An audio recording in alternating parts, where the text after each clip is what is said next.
उत्तर प्रदेश की 25 बड़ी खबर। उत्तर प्रदेश में मार्च की शुरुआत के साथ ही गर्मी का असर धीरे धीरे बढ़ने लगा है। कई जिलों में दोपहर के समय ही तेज धूप पड़ती है। लोगों को दिन में बाहर निकलने में परेशानी महसूस हो रही है। मौसम विभाग के अनुसार आने वाले दिनों में तापमान और बढ़ सकता है। लखनऊ, मेरठ, आगरा और कानपुर जैसे शहरों में तापमान 30 डिग्री के आसपास पहुंच गया है। सुबह और शाम का मौसम अभी थोड़ा ठंडा है, लेकिन दिन में गर्मी ज्यादा महसूस हो रही है। डॉक्टरों ने लोगों को धूप से बचने की सलाह दी है। खासकर बच्चों और बुजुर्गों को सावधानी रखने को कहा गया है।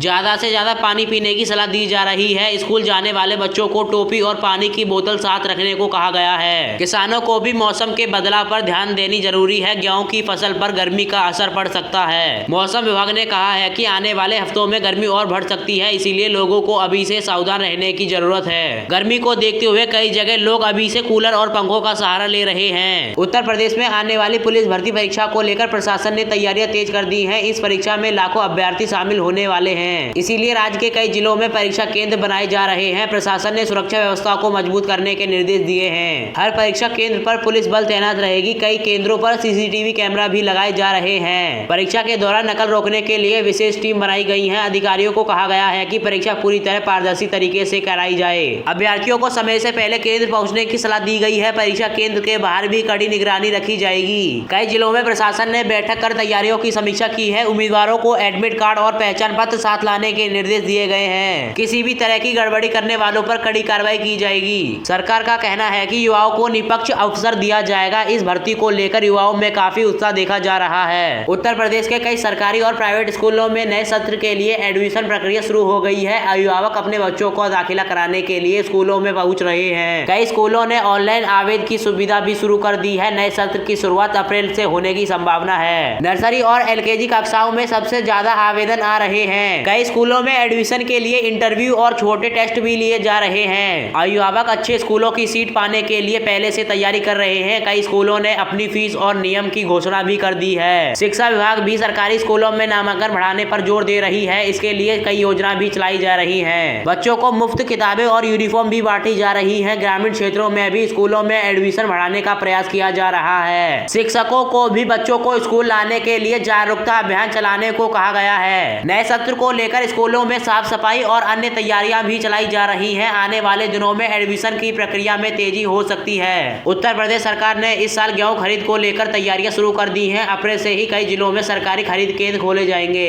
इन केंद्रों पर किसानों से सीधे गेहूं खरीदे जाएंगे। सरकार ने किसानों को पंजीकरण कराने की सलाह दी है। किसान ऑनलाइन पोर्टल के जरिए रजिस्ट्रेशन करा सकते हैं। इससे उनके सीधे बैंक खाते में ही भुगतान मिलेगा। अधिकारियों का कहना है कि किसानों को किसी तरह की परेशानी नहीं होने दी जाएगी। कई जिलों में खरीद केंद्र की संख्या बढ़ाई जा रही है। किसानों को न्यूनतम समर्थन मूल्य पर गेहूं खरीदा जाएगा। इससे उन्हें उच्च दाम मिल सकेंगे। प्रशासन ने अधिकारियों को तैयार रहने के निर्देश दिए हैं। खरीद केंद्रों पर तोल और भुगतान की व्यवस्था की जा रही है। किसानों को समय पर भुगतान देना भी सरकार की प्राथमिकता है। इससे किसानों की आर्थिक स्थिति मजबूत होने की उम्मीद है। सरकार इस पूरी प्रक्रिया को पारदर्शी और आसान बनाने की कोशिश कर रही है। मेरठ शहर में ट्रैफिक व्यवस्था सुधारने के लिए पुलिस ने अभियान शुरू किया है। शहर के कई प्रमुख चौराहों पर पुलिस की तैनाती बढ़ा दी गई है। बिना हेलमेट बाइक चलाने वालों पर कड़ी कार्रवाई की जा रही है। ट्रैफिक नियम तोड़ने वालों के चालान काटे जा रहे हैं। पुलिस का कहना है कि सड़क हादसों को कम कराने के लिए यह कदम उठाया गया है। कई जगह ट्रैफिक सिग्नल भी ठीक किए जा रहे हैं। स्कूल और ऑफिस के समय सख्त निगरानी रखी जा रही है। ट्रैफिक जाम की समस्या को कम करने के लिए नई योजनाएं बनाई जा रही हैं। पुलिस ने लोगों से नियम का पालन करने की अपील की है। शहर में जागरूकता अभियान भी चलाया जा रहा है। कई जगह लोगों को ट्रैफिक नियम के बारे में जानकारी दी जा रही है। अधिकारियों का कहना है कि नियमों का पालन करने से हादसे कम होंगे। आने वाले दिनों में यह अभियान और तेज किया जाएगा। इससे शहर की ट्रैफिक व्यवस्था बेहतर होने की उम्मीद है। लोगों से सहयोग की अपील की गई है। महिला दिवस के मौके पर उत्तर प्रदेश सरकार ने आंगनबाड़ी कार्यकर्ताओं के लिए आर्थिक सहायता जारी की है। सरकार की ओर से करोड़ों रुपए की मदद दी गई है। इससे हजारों महिलाओं को फायदा मिलेगा। आंगनबाड़ी कार्यकर्ता बच्चों और महिलाओं की स्वास्थ्य में अहम भूमिका निभाती हैं। सरकार ने उनके काम की सराहना की है। कई जिलों में महिला दिवस के कार्यक्रम आयोजित किए गए हैं। इन कार्यक्रमों में आंगनबाड़ी कार्यकर्ताओं को सम्मानित किया गया है। सरकार ने कहा है कि महिलाओं को आर्थिक रूप से मजबूत बनाना जरूरी है, इसीलिए कई योजनाएं चलाई जा रही है। इस सहायता से कार्यकर्ताओं को राहत मिलेगी। इन महिलाओं ने सरकार के फैसलों का स्वागत किया है। अधिकारियों ने कहा है कि आगे भी ऐसे कार्यक्रम चलाए जाएंगे। आंगनबाड़ी केंद्रों के जरिए बच्चों को पोषण और शिक्षा भी दी जाती है। इन केंद्रों की भूमिका ग्रामीण क्षेत्रों में बहुत महत्वपूर्ण है। इन फैसलों से कार्यकर्ताओं में खुशी का माहौल देखा जा रहा है। उत्तर प्रदेश में कई नई सड़क परियोजनाओं पर काम तेजी से किया जा रहा है। सरकार का लक्ष्य है कि गांव और शहरों को बेहतर सड़कों से जोड़ा जाए। कई जिले में नई सड़कें बनाई जा रही हैं, इससे लोगों को यात्रा करने में सुविधा होगी। व्यापार और रोजगार के अवसर भी बढ़ सकते हैं। अधिकारियों ने कई परियोजनाओं की समीक्षा की है। कुछ सड़कों के निर्माण कार्य अंतिम चरण पर है। सरकार ने निर्माण कार्य में गुणवत्ता बनाए रखने के निर्देश दिए हैं। खराब सड़कें ठीक करने का भी काम चल रहा है। ग्रामीण क्षेत्रों में भी सड़क बनाने पर ध्यान दिया जा रहा है। इससे गांव के लोगों को शहर तक पहुंचने में आसानी होगी। बेहतर सड़क बनाने से यात्रा का समय भी कम होगा। कई जगह पुल और फ्लाईओवर भी बनाए जा रहे हैं, इससे ट्रैफिक जाम की समस्या कम हो सकती है। इन परियोजनाओं से शहर के विकास को गति मिलने की उम्मीद है। उत्तर प्रदेश में बिजली व्यवस्था सुधारने के लिए नई परियोजनाएं लागू की जा रही हैं। कई जिलों में पुराने बिजली के तार बदले जा रहे हैं। इससे बिजली आपूर्ति बेहतर करने की कोशिश की जा रही है। गर्मियों से पहले व्यवस्था मजबूत करने पर जोर दिया जा रहा है। शहरों के साथ साथ गांवों में बिजली की व्यवस्था सुधारी जा रही है। कई जगहों पर नए ट्रांसफार्मर लगाए जा रहे हैं। इससे ओवरलोड की समस्या कम हो सकती है। बिजली विभाग के अधिकारी लगातार निरीक्षण कर रहे हैं। उपभोक्ताओं की शिकायतें भी सुनी जा रही है। सरकार का कहना है कि बिजली कटौती कम करने की कोशिश की जाएगी। नई परियोजनाओं पर काम तेजी से चल रहा है। गर्मी के मौसम में बिजली की मांग बढ़ जाती है, इसीलिए पहले से तैयारियां की जा रही हैं। लोगों को बेहतर बिजली सेवा देने का लक्ष्य रखा गया है। आने वाले समय में स्थिति और बेहतर होने की उम्मीद है।